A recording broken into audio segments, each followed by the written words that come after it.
अस्सलाम वालेकुम।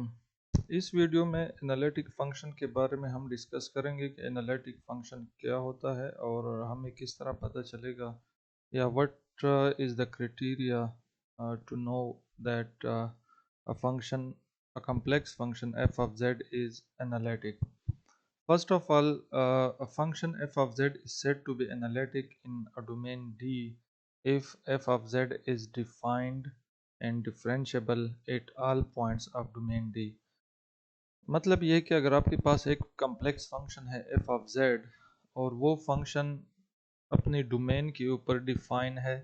डिफाइन का मतलब कि डोमेन में कोई ऐसा पॉइंट मौजूद नहीं है जिस पे फंक्शन अनडिफाइन हो और डिफरेंशिएबल भी हो at all points of the domain.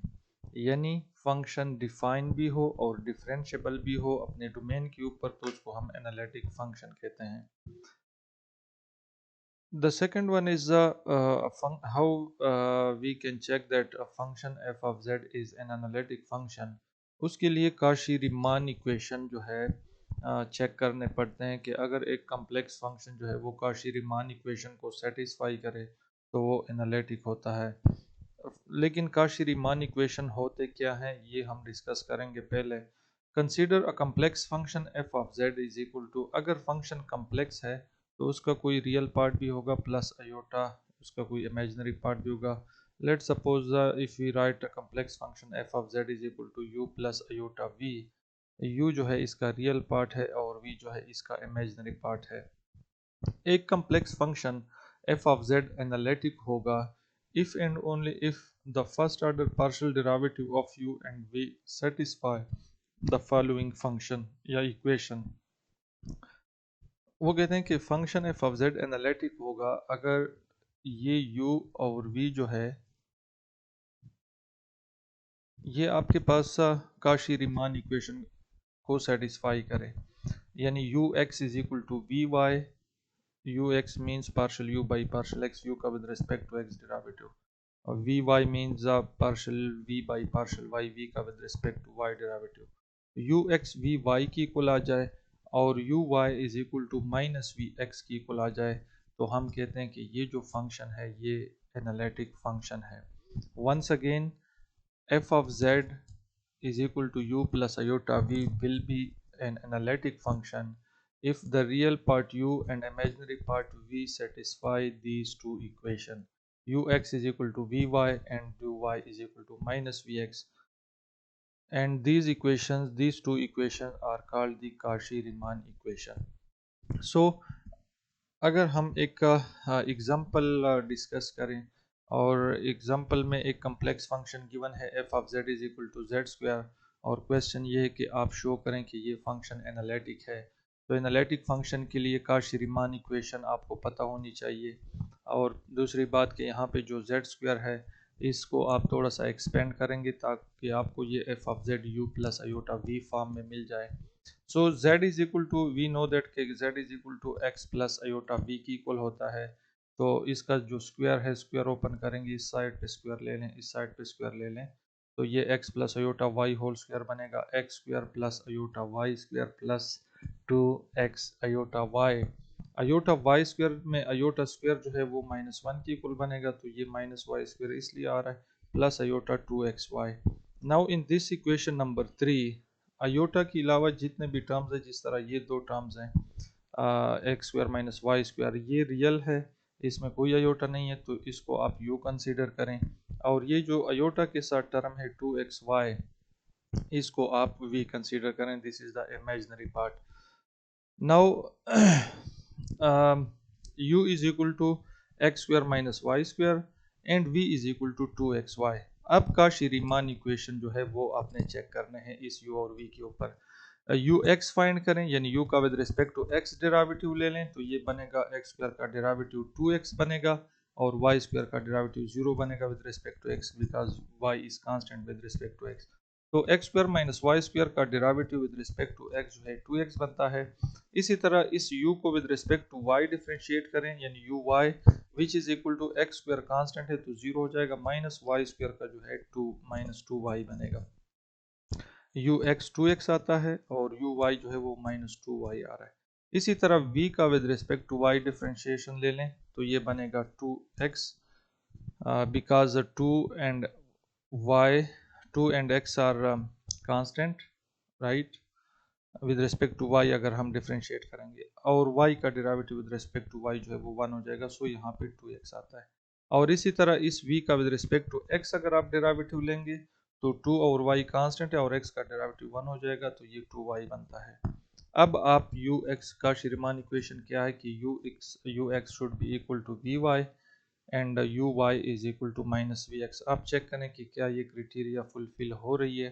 तो अगर आप यहाँ पे देखिए ux 2x है और vy जो है वो भी 2x है, तो ux is equal to vy की इक्वल है। एंड सिमिलरली uy जो है माइनस 2y है और vx जो है 2y है, तो uy जो है वो माइनस, यहाँ पे अगर माइनस हम लगाएंगे तो ये माइनस 2y बनेगा और ये uy की इक्वल बनेगा। Yani both the Cauchy-Riemann equation are satisfied by the real and imaginary part of the complex function f of z. So we can say that the above function f of z, which is x square, which is z square, is an analytic function. इसी तरह एक और example उसने लिया है f of z is equal to e to the power z. सो इसको पहले expand करेंगे, z की जगह x plus iota y put करें तो ये बनेगा e to the power x plus iota y, or we can write e to the power x dot e to the power iota y, and by using Euler formula e to the power iota y जो है ये हम cos y plus iota sin y भी लिख सकते हैं। e to the power x अंदर multiply करेंगे तो e to the power x cos y plus iota e to the power x sin y, हमारे पास ये फंक्शन बनेगा। अब इसमें जो iota के बगैर कोई जो टर्म है वो ये है, इसको आप u कंसीडर करें, और आयोटा के साथ जो टर्म है इसको आप v कंसीडर करें और काशी-रीमान इक्वेशन चेक करें। इसका u का with respect to x derivative ले लें तो cos y कांस्टेंट है, e to the power x का derivative e to the power x बनेगा। So ux is equal to e to the power x cos y, और uy जो है e to the power x constant होगा, cos y का derivative जो है with respect to y ये बनेगा माइनस sin y, सो ये बनेगा minus e to the power x sin y।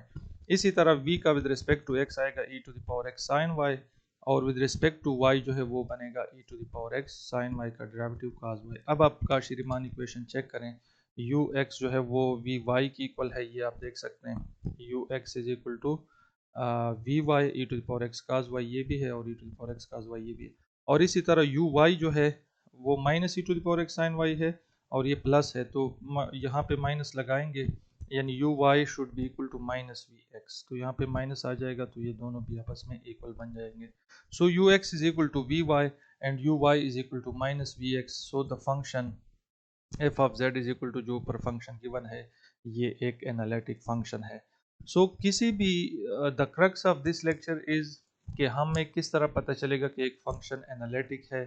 Function f of z को आप u plus iota v form में पहले ले जाएं, फिर u और v पे काशी-रीमान इक्वेशन चेक करें, अगर काशी-रीमान इक्वेशन सेटिस्फाई हो रहे हैं तो फंक्शन एनालिटिक होगा। That's it.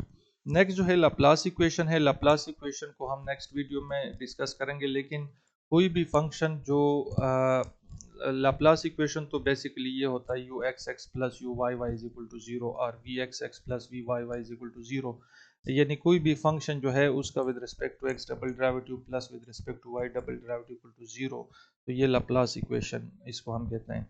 अगर एक फंक्शन एनालिटिक होगा, this is very important result, कि अगर f of z is equal to u plus iota v जो है ये एनालिटिक फंक्शन है, तो इसका ये जो रियल पार्ट यू है ये लाप्लास इक्वेशन को सेटिस्फाई करेगा और इसका जो इमेजिनरी पार्ट v है वो भी लाप्लास इक्वेशन को सेटिस्फाई करेगा। ठीक है, और कोई भी फंक्शन जो लाप्लास इक्वेशन को सेटिस्फाई करे तो उसको हम हार्मोनिक फंक्शन कहते हैं। सो अगर u जो है लाप्लास इक्वेशन को सेटिस्फाई करेगा तो इसका मतलब कि u भी हार्मोनिक है, और v जो है वो भी लाप्लास इक्वेशन को सेटिस्फाई करता है तो इसका मतलब कि v भी हार्मोनिक है। Function which satisfy Laplace equation are called is harmonic function, जिस तरह मैं अभी आपको कह रहा था, इसको हम डिस्कस करते हैं नेक्स्ट वीडियो में, और कुछ और एग्जांपल जो है रिलेटेड टू एनालिटिक फंक्शन हम डिस्कस करेंगे in the next video. Thank you.